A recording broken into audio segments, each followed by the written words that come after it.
பனிப்பாறைகள் உறிஞ்சி உருகி ஓடியாருது வெப்பத்துல. அதனாலதான் வட இந்திய நதிகள் வற்றாமல் இருக்க காரணம் இமயமலையில் இருக்க பனிப்பாறைகள். அந்த நீரை நாம் நன்னீர் என்கிறோம். குளிர்காலத்தில் அப்படியே உறைஞ்சு இருக்குது, வெப்ப காலத்துல உருகி அப்படி கடகடன்னு ஓடி வருது.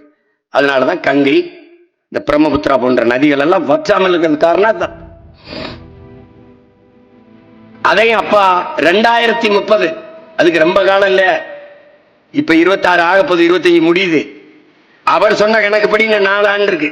2030க்குள் 85 விழுக்காடு அந்த பனிப்பாறை உருகி ஓடிடும். 85 விழுக்காடு பனிப்பாறை உருகி ஓடினால் வட இந்திய நதிகளும் வறண்டு போகும். அப்புறம் என்ன ஆகும்? அது நான் சொல்ல வேண்டியதில்லை, உனக்கே தெரியும். அப்ப நீரற்ற நகரம் மாதிரி நீரற்ற நாடாக நாம் மாறுவோம்.